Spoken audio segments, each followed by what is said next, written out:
Hi guys, Stephen Edwards here again. Welcome back.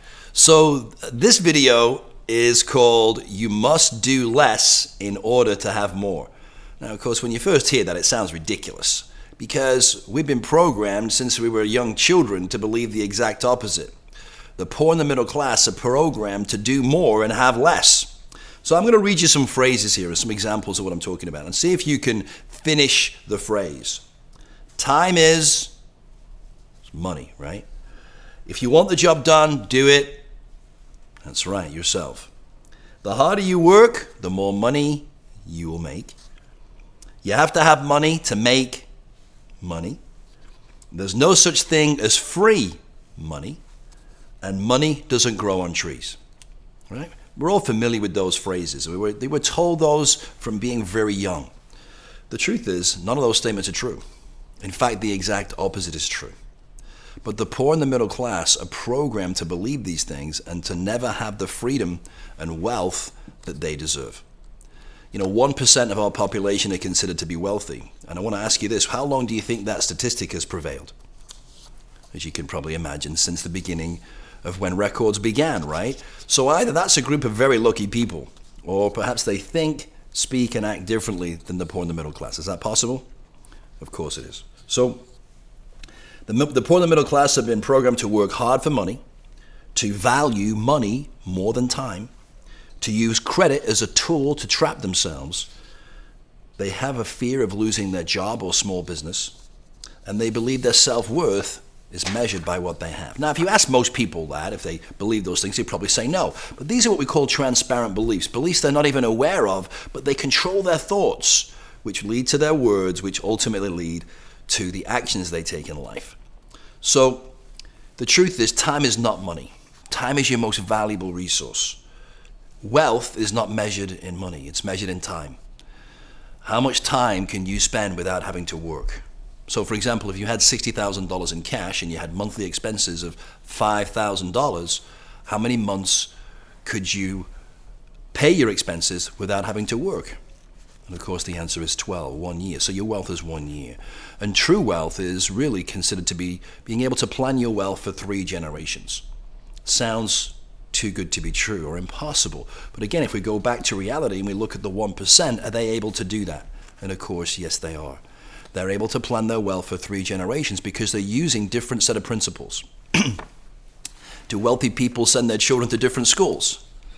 Of course, the answer is yes, and that's obviously because of the school lunches, right?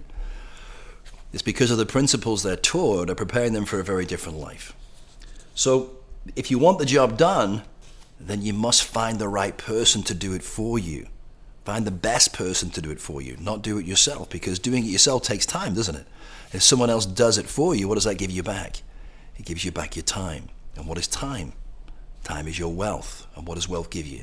It gives you freedom. And what's one of the reasons you're watching this video?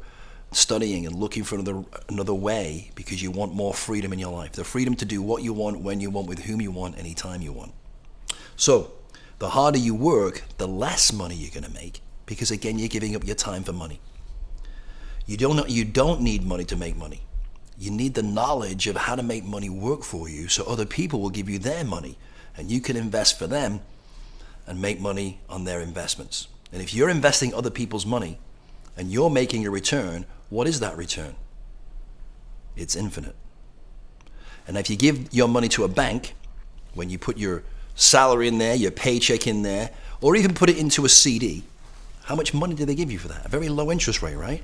And they don't give you that interest until they've used the money, made their investments, and got a return. Isn't that true? So what kind of money is that for the bank?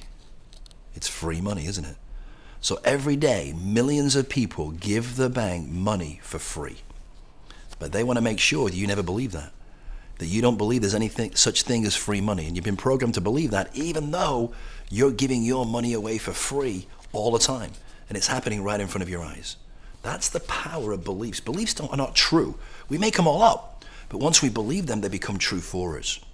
So there is such a thing as free money because we give it away for free all the time to the banks. And of course, money does grow on trees because where do they get the paper from? Right? So if we change the way we look at things, the things we look at change radically. So The reality is that these things have been programmed to the hearts and minds of the poor and the middle class because the wealthy in the past needed you.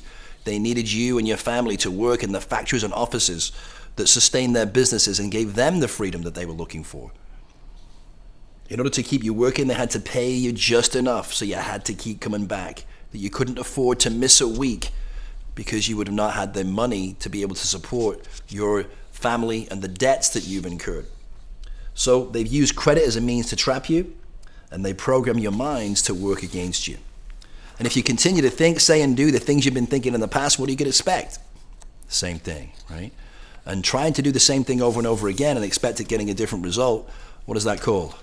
It's called insanity, isn't it? So we've got to be prepared to look at doing things differently. And the reality is the clues are around us all the time. We've got to look in the right places. So for example, the March edition of Inc. magazine for 2013, there's an article in there where they asked the top leaders of our industry and businesses and some of the leaders of our highest colleges for the wealthy, what do they believe were the single most important principles they needed to live by in order to create wealth? And number one on that list was do less. You must do less to have more. Well, what does that mean? It means using the most powerful tool for wealth creation. You know, real estate, they say you look for a new house. What do they say the three most important things to look for? Location, location, location.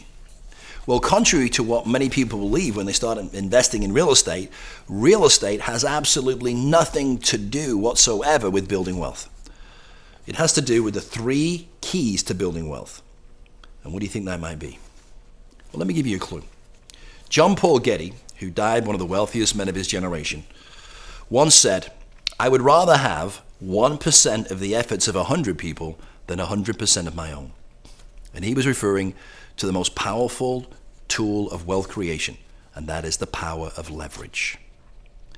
In other words, he'd rather use 100 people and just a small percentage of their potential than using all of his own, because he was employing the principle of leverage. And it's not a new idea, it's not a new principle, it's been around since the beginning of time. Archimedes, who died a little bit before John Paul Getty, once said, "Give me a place to stand and I will move the earth."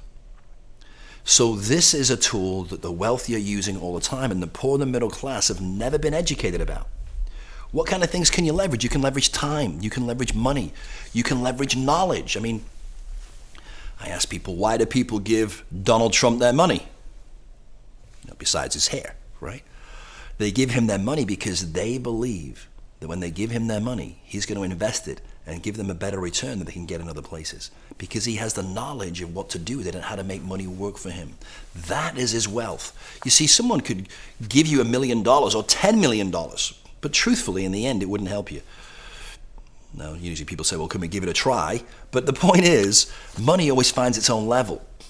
And if someone was to give you that amount of money, the chances are, if you haven't been educated on what to do with it, how to make it work for you, what's going to happen to it? Yeah, you're going to lose it. In fact, psychologists tell us that if we would take all the money in the world as it exists today and divide it equally amongst all the population of the world, it would be back exactly where it is today in less than 2 years.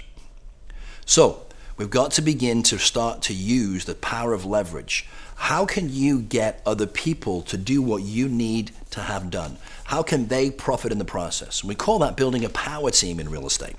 Perhaps you're not in real estate. Whatever you do, though, you've got to start to look how you can use other people's time, other people's energy, other people's knowledge, and leverage them into you creating the freedom that you deserve in your life. So this week's assignment, this week's dare, is to think, what resources do you have that you can leverage to give you more time? How can you get other people to help you in your endeavors where they can profit from in the process, but you can get more time or more freedom in doing so? So put your comments below, questions below. In the meantime, remember, knowledge is not power. It only becomes powerful when you use it. Do the exercise. Remember what the Greeks said, saper ord, dare to be wise. Until next time, Stephen Edwards signing off. Thanks for watching.